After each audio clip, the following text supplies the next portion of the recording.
जब मराठाओं को पता चला औरंगजेब ने छत्रपति संभाजी महाराज को मारने से पहले 39 दिनों तक उन्हें तड़पाया था, औरंग की इस अमानवीय हरकत ने मराठों के दिलों में आग लगा दी। मराठाओं क्षेत्र के सभी राजाओं के आंतरिक मतभेद गायब हो गए और केवल एक ही लक्ष्य बचा, औरंगजेब और मुगलों का विनाश। इधर रायगढ़ किले में इस कठिन समय के दौरान भी संभाजी की मृत्यु के अगले ही दिन 12 मार्च 1689 को रानी येसुबाई ने राजा राम महाराज का राज्याभिषेक करने का निर्णय लिया और अपने सभी मुख्य अधिकारियों को इकट्ठा करके सभी धार्मिक अनुष्ठानों के बाद राजा राम को छत्रपति के रूप में राज्याभिषेक कराया। ऐसा करके उन्होंने आलोचकों और मुगलों को एक कड़ा संदेश दिया कि मराठा साम्राज्य अभी भी मजबूत है और लड़ाई लड़ने में सक्षम है, उनका छत्रपति अभी भी जिंदा है। इधर औरंगजेब को जैसे ही ये खबर मिली, उसने अपने जनरल जुल्फिकार खान को मराठा राजा राम को पकड़ने का आदेश दिया। राजधानी किला रायगढ़ को जुल्फिकार खान के नेतृत्व में 15,000 से अधिक की मुगल सेना जीतने के लक्ष्य से निकल गई। इधर रायगढ़ में राज्याभिषेक के लिए मराठों का पूरा शक्ति आधार रायगढ़ में एकत्र हुआ था। सबको जैसे ही आक्रमण की खबर मिली तो रानी येसुबाई ने तुरंत सबको सुझाव दिया, यदि मुगलों ने हमला किया और हमारी सारी शक्ति अधिकार एक साथ पकड़ी गई तो यह हमारे भविष्य के लिए घातक साबित हो सकता है। आप सब जल्द ही यहाँ से निकल जाएं। लेकिन महारानी, आप सब और हमारे राजे का क्या? नहीं, हम लोग अपने महाराज को अकेले नहीं छोड़ सकते। मैं किसी तरह राजा राम महाराज को यहाँ से बाहर निकलवा दूंगी। आप लोग बस जल्द निकल जाएं। ये रानी का आदेश है। रानी येसुबाई ने सुझाव दिया कि राजा राम महाराज को अलग अलग गढ़ों से लड़ते हुए बाहर निकलना चाहिए। उनको अंत में जिंजी में जाकर सुरक्षित रहना होगा, क्योंकि जिंजी का किला एक अभेद किला था। येसुबाई की सलाह तदनुसार राजा राम महाराज, यशाजी कंक और रामचंद्र पंत अमात्य के सुरक्षा घेरे की बदौलत भेष बदलकर रायगढ़ से भाग निकले।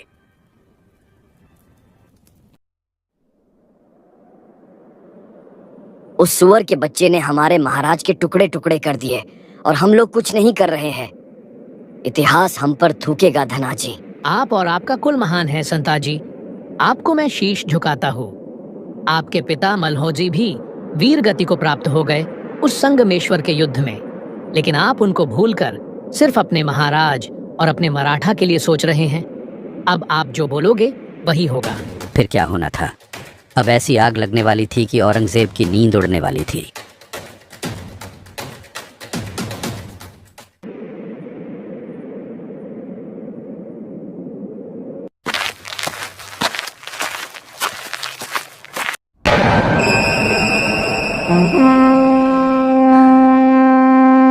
औरंगजेब बाहर निकलकर देखता है मराठा के 2 बब्बर शेर संताजी और धनाजी और उनके साथी शेर पागलों की तरह मुगलों को काट रहे हैं। उस रात गुरिल्ला युद्ध के उस्ताद मराठों ने सिर्फ 2000 योद्धाओं के साथ औरंगजेब की विशाल मुगल सेना पर हमला कर दिया।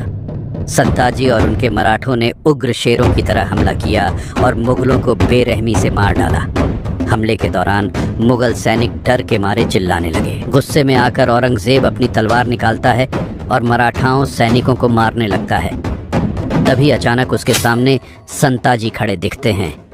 बिल्कुल गुस्से में लाल संताजी का चेहरा मुगलों के खून से लथपथ। उस समय औरंग भी गुस्से में था। दोनों एक दूसरे की तरफ युद्ध करने के लिए बढ़ते हैं। संताजी के एक तलवार की वार से औरंग वहीं गिर जाता है। जैसे ही संताजी उसको मारने वाले होते हैं, अचानक मुगल सैनिकों की ढेर संताजी को उलझा देती है। मौके का फायदा उठाकर औरंगजेब अपनी जान बचाकर भाग जाता है। मराठों ने एक के बाद एक मुगल लाशों का ढेर लगा दिया। मराठों ने औरंगजेब के सारे निजी तंबू में भी आग लगा दी। उस दिन उसके साम्राज्य का गौरव चकनाचूर हो गया और उसे हमेशा के लिए कायर करार दे दिया गया। एक प्रतीकात्मक जीत के रूप में मराठों ने औरंगजेब के तंबू से 2 सुनहरे शिखर उठाए और उन्हें सिंहगढ़ किले के ऊपर रख दिया। अगली सुबह जब औरंगजेब ने युद्ध के मैदान को मुगल लाशों से अटा पड़ा देखा तो वह अविश्वास में बुदबुदाया, या अल्लाह, ये मराठे किस मिट्टी के बने हैं? वे ना थकते हैं, ना झुकते हैं, ना पीछे हटते हैं। क्या हम उन्हें नष्ट करने की कोशिश करते हुए कहीं खुद ना नष्ट हो जाएं? औरंगजेब इस अपमान से कभी उभर नहीं पाया। इधर मुगल कमांडर जुल्फिकार खान ने रायगढ़ किले पर कब्जा कर लिया, लेकिन राजाराम वहां से जब तक तो निकल चुके थे, लेकिन मुगलों ने संभाजी राजे की 2 माताओं, उनकी मां येसुबाई और दादी छत्रपति शिवाजी महाराज की पत्नी सकवरबाई के साथ उनके पुत्र शाहू जी को बंदी बना लिया। जुल्फिकार खान तुरंत सभी कैदी को औरंगजेब के पास ले गया। जैसे ही ये खबर संताजी को मिली, उन्होंने रायगढ़ किले पर हमला किया। मराठों ने जुल्फिकार खान की सेना को काटकर रायगढ़ किले पर भी कत्लेआम मचा दिया और मुगलों का बेशकीमती खजाना, घोड़े और 5 हाथी अपने साथ पकड़कर पन्हाला लेकर आए। इस तरह कई गोरिल्ला योद्धाओं ने मुगल सेना का मनोबल तोड़कर रख दिया, क्योंकि मराठों को जब भी मौके मिलता वो मुगल सेना को चीर के रख देते। अब बारी मुकर्रम खान की थी, जिसने छत्रपति संभाजी महाराज को छल और धोखे से कैद किया था। औरंगजेब ने 50,000 रुपये इनाम देते हुए मुकर्रम खान को महाराष्ट्र के कोल्हापुर और कोंकण प्रांत का सूबेदार नियुक्त कर दिया था। संताजी और उनके मराठों ने यह प्रण लिया कि चाहे कुछ भी हो जाए, पर उस मुकर्रम खान को जिंदा नहीं छोड़ना है।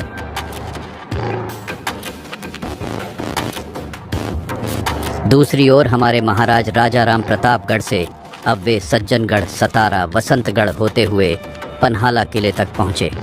अब उन्हें यहाँ से रानी येसुबाई के कहे अनुसार जिंजी निकलना था, लेकिन औरंगजेब भी राजाराम को पकड़ने पर तुला हुआ था। चतुर औरंगजेब जानता था कि नवराज्याभिषेक करने वाला राजाराम जान बचाने के लिए जिंजी ही जाएगा। उसने जिंजी जाने वाले सभी मार्गों पर कड़ी निगरानी रखने का आदेश दिया। उसने यह सुनिश्चित करने के लिए गोवा के पुर्तगाली वायसराय की मदद भी ली थी कि राजाराम समुद्र का मार्ग का उपयोग न कर पाए।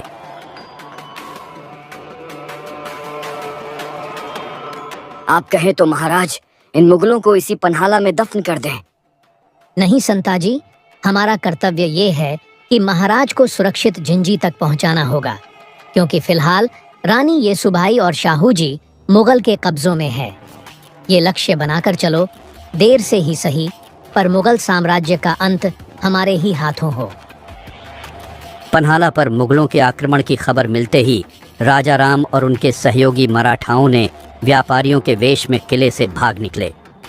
सूर्योदय तक वे लोग कृष्णा नदी के तट पर नृसिंहवाड़ी पहुंच गए। उन्होंने कृष्णा नदी पार की और दक्षिण की जाने के बजाय पूर्व के दक्कन की ओर जाने वाले रास्ते पर चल पड़े, क्योंकि मुगलों को बेवकूफ़ बनाना था। उन लोगों ने जिंजी जाने के लिए एक बार घूमकर फिर कृष्णा नदी पार करने की योजना बनाई। उन्होंने घुमावदार रास्ते का इस्तेमाल किया। महाराज की शिमोगा यात्रा गोकक, सवादट्टी, नवलगुंड, अनेगरी, लक्ष्मीश्वर, हावेरी और हिरेकेरूर से होकर गुजरी। शिमोगा पहुंचने से पहले लक्ष्मेश्वर परगना से गुजरते समय वहां के मुगल अधिकारियों को उनकी यात्रा की भनक लग गई और वे अपनी सेना के साथ उनके दल का पीछा करने लगे। यहाँ उनका सामना वर्धा नदी से हुआ। महाराज ने बहिर्जी और मालोजी घोरपड़े के भाइयों की मदद से इसे पार करके अपने पीछा करने वालों को चकमा दिया, लेकिन आगे बढ़ने पर उन्हें पता चला कि उनका मार्ग मुगल दुश्मन सेना ने रोक रखा है। ऐसी कठिन परिस्थिति में छत्रपति शिवाजी महाराज से प्रशिक्षित शक्तिशाली योद्धा संताजी जगताप और रूपाजी भोसले अपने राजा की रक्षा के लिए तैयार हो गए। शत्रु सेना को रोकने की जिम्मेदारी संताजी जगताप को सौंपकर राजाराम महाराज रूपाजी भोसले के साथ आगे बढ़ गए।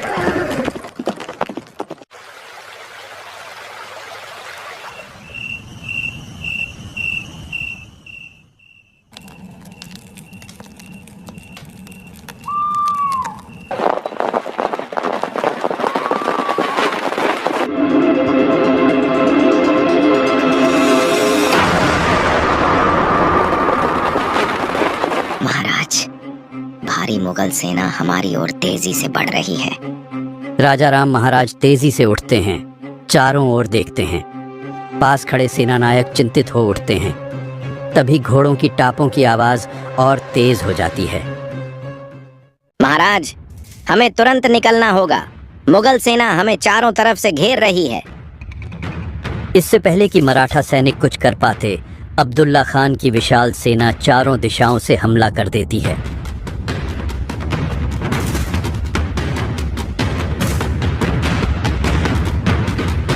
तलवारें टकराने की आवाज, घोड़ों की हिनहिनाहट और युद्ध के नारे गूंज उठते हैं। मराठा सैनिक बहादुरी से मुकाबला करते हैं, लेकिन संख्या में कम होने के कारण कई वीर गति को प्राप्त होते हैं। राजा राम को जिंदा या मुर्दा पकड़ो, किसी भी हालत में भागने न पाए। मराठा योद्धा अंतिम सांस तक लड़ते हैं और आखिरकार अब्दुल्ला खान की सेना सभी मराठा सेना को बंदी बना लेता है और फिर उन्हें बीजापुर किले में ले जाया जाता है।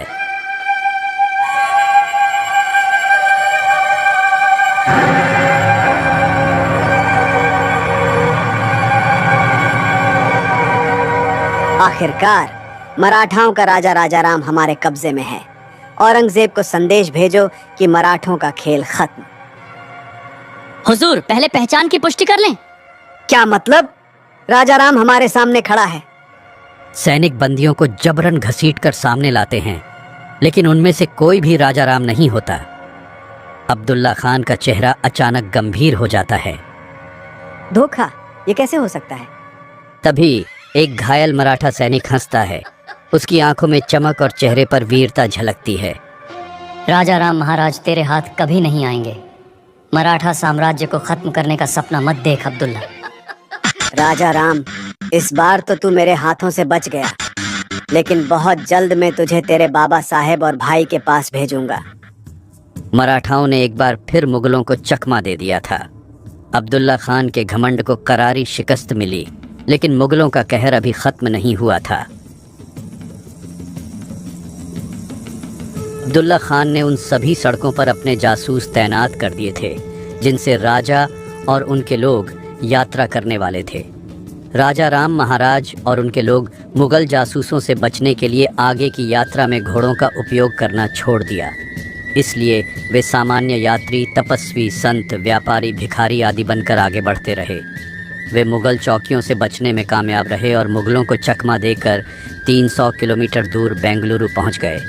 वहां पहुंचते ही बेंगलोर में एक और घटना घटी जो मराठों के लिए खतरा खड़ा कर दिया। वहां का एक सहयोगी राजा राम महाराज के पैर धो रहा था और कुछ स्थानीय लोगों ने यह देखा। अब उस क्षेत्र में यह खबर फैल गई कि एक महत्वपूर्ण और उच्च पदस्थ मराठा आया है। देखते देखते यह खबर जंगल में भीषण आग की तरह फैल गई और स्थानीय मुगल थानेदार तक पहुंच गई। यह बात वहां पर स्थित खंडो बल्लाल को पता चल गया। उसने मराठों को सतर्क कर दिया। खंडो बल्लाल ने राजा राम महाराज से अनुरोध किया कि वे अपने अधिकारियों को इकट्ठा करें और दूसरे रास्तों से चले जाएं। मुगलों को भटकाने के लिए खंडो बल्लाल और कुछ अन्य लोग यहीं रुक गए। जब थानेदार पूछताछ करने आया तो उसने पाया कि महाराज वहां हैं ही नहीं। इसलिए उसने खंडो बल्लाल और अन्य लोगों को जंजीरों में जकड़ दिया और पूछताछ करने लगा। हुजूर, अगर राजा राम यहाँ होता तो मैं खुद आप सबको सूचित कर देता। तुम्हें क्या पागल कुत्ते ने काटा है जो तू अपने राजा को फंसाएगा? राजा राम का परिवार मेरा भी दुश्मन है। उसके भाई शंभू राजे ने मेरे पिता बालाजी अबाजी को हाथी के पैरों को चलवा दिया था। मुझे भी उससे बदला लेना है। किसी तरह मुगलों की नजरों से बच बचाकर राजा राम महाराज और अन्य लोग घोड़े पर सवार होकर तकरीबन 35 दिन का सफर करते हुए आखिरकार जिंजी में प्रवेश कर गए। अब महाराज और उनके आदमियों के सामने एक और बाधा खड़ी थी, उनकी अपनी सौतेली बहन अंबिका। अंबिकाबाई संभाजी की सगी बहन थी और राजा राम महाराज की सौतेली बहन। जब उन्हें राजा राम महाराज की किले का उपयोग करने की योजना के बारे में पता चला तो उन्होंने उनका विरोध करने का फैसला किया और युद्ध की तैयारी शुरू कर दी। हालांकि न तो किले लोग और न ही उनके सलाहकार उनके पक्ष में थे। उनके मंत्रियों ने आपसी मतभेद भुलाने को कहा ताकि उनके पिता शिवाजी का सपना न टूटे। इसीलिए अंबिकाबाई को राजा राम महाराज के लिए जिंजी किले के द्वार खोलने पड़े। आखिरकार 15 नवंबर 1689 को राजा राम महाराज अपने दल के साथ जिंजी किले में पहुंच ही गए थे। इस तरह महाराज की इस यात्रा की गाथा समाप्त हुई। तुलापुर से भागा हुआ बादशाह बीजापुर में बैठा था। औरंगजेब अपने नक्शे पर झुका हुआ था। उसके सामने तमिलनाडु का झिंजी किला लाल घेरे में था। वह किला जहां अब मराठा प्रतिरोध की आखिरी उम्मीद राजा राम महाराज मौजूद थे। उसकी आंखों में वही जुनून था जो कभी शिवाजी और संभाजी को ध्वस्त करते समय था। लेकिन इस बार उसका लक्ष्य सिर्फ राजा नहीं बल्कि पूरे मराठा वंश को समाप्त करना था। मुकर्रब खान को संदेश भेजो, औरंगजेब ने भारी आवाज में बोला। सुल्तान के इस पुराने और भरोसेमंद सेनापति ने औरंग के आदेश को सलाम किया। मुकर्रब खान को आदेश मिलते ही उसने एक विशाल सेना तैयार की। हजारों मुगल सैनिक के साथ वो झिंजी की ओर कूच कर गया। कोंकण से निकलते ही यह सेना बेजोड़ रफ्तार से बढ़ती गई। जंगलों, नदियों और पहाड़ियों को पार करते हुए मुकर्रब खान लगभग 800 किलोमीटर का कठिन सफर तय कर चुका था। लेकिन उसे क्या पता था कि उसका यह इंतजार हमेशा के लिए शांत होने वाला था। मुकर्रब खान की सेना जैसे ही झिंजी से कुछ दिन की दूरी पर पहुंची, अचानक हवा में शंख और रणसिंघा की गूंज उठी। दूर पहाड़ियों से उठता धूल का गुब्बार देखकर मुगल सैनिक सतर्क हो गए। यह कोई और नहीं था बल्कि यह मराठों की छापा मार युद्ध नीति का प्रचंड प्रहरी थे। संताजी, माँ भवानी ने हमारी सुन ली। शिकार खुद शिकारी बनकर यहाँ पहुँचे हुए हैं। तो वो तू ही है संताजी जिसका आतंक फैला हुआ है। याद है एक आतंक और था, शंभा। वह भी बहुत उछलता था जिसको मैंने हमेशा के लिए शांत कर दिया। वो धोखा था, वरना तुम्हारी नस्ल शंभू राजे को पकड़ना तो दूर, पैर की धूल चाटने के लायक भी नहीं है। तो आज देख लेते हैं कौन किसका तलवा चाटने लायक है।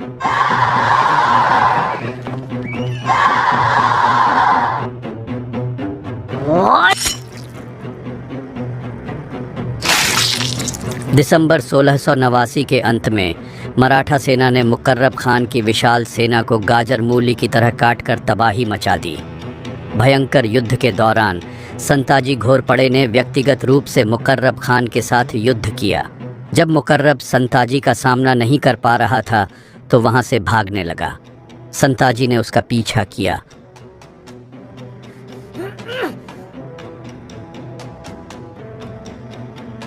मुकर्रब खान, तुझे मैं मृत्यु के घाट नहीं उतारूंगा। जिस तरीके से तुमने हमारे महाराज को 40 दिन तड़पाया था, उसी दर्द को आज तू महसूस करेगा। जा बच सकता है तो बच ले।